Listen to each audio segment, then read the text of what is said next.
वो ले रहा है, और ऐसे में दो वक्त की रोटी पूरी करना बड़ा मुश्किल हो जाता है। बहुत से तबकात परेशान हाल है। ताजिर बरादरी इस हवाले से क्या कहती है और उनको किन मुश्किलात का सामना है, इस पर आज हम बात करेंगे। Vice president traders association Shah Alam market हमारे साथ मौजूद हैं, मियां हारून रशीद, उन्हें खुशामदीद कहेंगे। अस्सलाम वालेकुम जी। थैंक यू जी। वालेकुम सलाम। बहुत शुक्रिया आपका, आपकी तशरीफ आवरी के लिए। आपकी पूरी टीम का शुक्रिया जी, आपने इनवाइट किया हमें। नॉर्मली ये कहा जाता है कि महंगाई जो है, पेट्रोल की कीमतें हो या डॉलर की ऊंची उड़ान हो, उसका इफेक्ट जो है वो आम चीज़ों पर नहीं आना चाहिए। लोग अक्सर, आप कहते हैं डॉलर ऊपर जा रहा है तो आगे से आपको कह देते हैं, हुकूमती लोग भी ये कहते हुए नजर आते हैं और मुज़ाहिका खेज़ बयान कि आपने डॉलर लेकर रखी हैं जो आपको परेशानी है। ज़रा समझाइएगा कि किस हद तक ये असरअंदाज होता है हमारी आम चीज़ों के ऊपर भी, हमारी प्रोडक्ट्स के ऊपर भी। देखिए, डॉलर जो है ये बेसिकली जब भी ये बढ़ता है और इसके इफ़ेक्ट्स जो हैं वो टोटली एंड कंज्यूमर तक आते हैं। इसमें ऐसा है कि गवर्नमेंट ताना जैसे आपने कहा देती है ज़रूर कि जी आपने डॉलर इकट्ठे किए हुए हैं, मगर ऐसी बात नहीं है। आम बंदे के पास तो रोटी खाने के पैसे नहीं हैं, वो डॉलर कहाँ से इकट्ठे करेगा।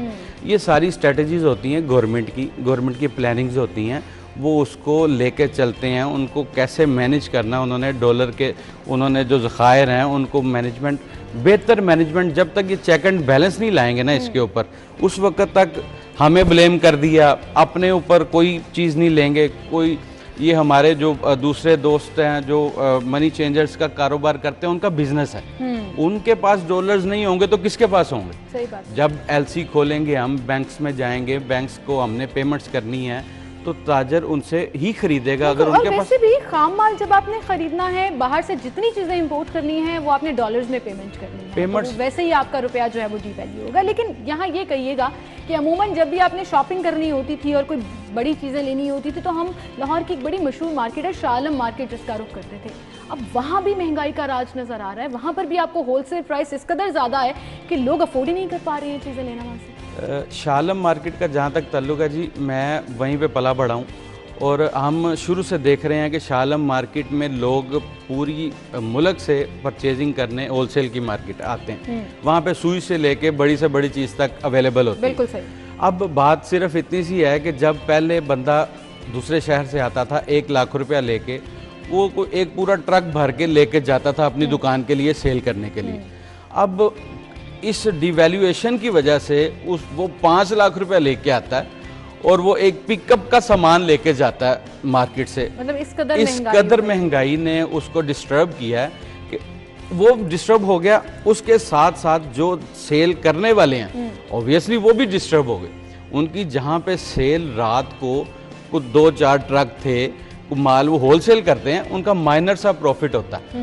अब वो वहाँ पे वो बजाय 2-4 ट्रक्स के वो 2-4 पिकअप सेल कर रहे हैं। उनका जो बोझ था, उनकी स्टाफ था, लेबर था, मैं अपनी बात करता हूँ, मेरे पास 25-26 के करीब स्टाफ मौजूद था।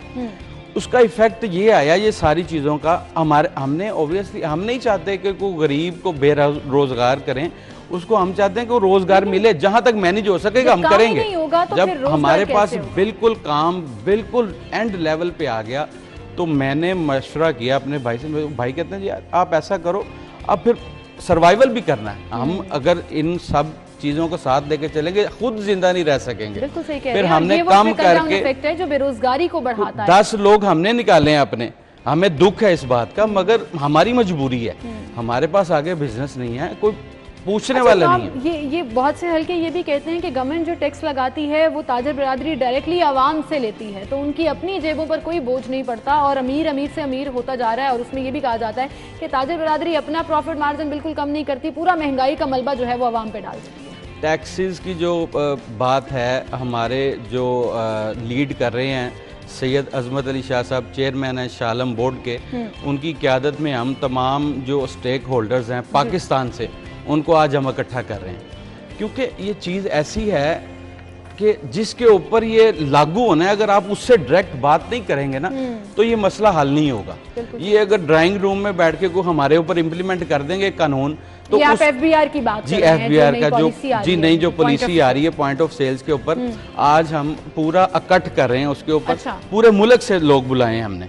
हम इसका हल होना चाहिए। ये ऐसा नहीं है कि ज़बरदस्ती इम्पोज कर दिया जाए, तो ज़बरदस्ती जो भी चीज़ आप इम्पोज करेंगे उसका रिजल्ट अच्छा नहीं आएगा। हम चाहते हैं कि जो FBR है, ताजर दोस्त पॉलिसियाँ लेके आए। मैं खुद जो है लाहौर चैम्बर में रिप्रेजेंट कर रहा हूँ, 4-5 साल से मैं कमेटियों को कन्वीन भी कर रहा हूँ, को कन्वीन भी कर रहा हूँ। से कोई बात हुई है, कोई रिलीफ देने जा रही है, खास तौर पर पॉइंट ऑफ सेल के हवाले से? अभी तक वो सुनने को तैयार नहीं है। ठीक है, अभी तक जो है वो मामला जूं के तू हैं। मैं खुद इन मामलात में इन्वॉल्व हूँ।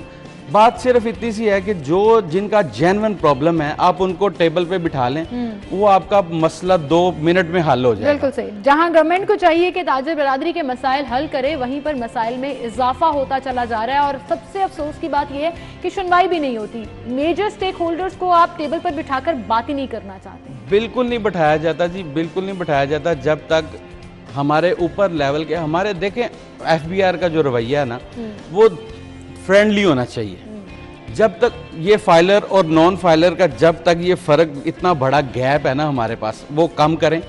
इसमें फिक्स टैक्स मैंने प्रपोजल दी थी, बाकी भी हमारे जो लीडरान है उन्होंने भी प्रपोजल कि उसको फिक्स टैक्स को जो है ना वो नाफज कर दें।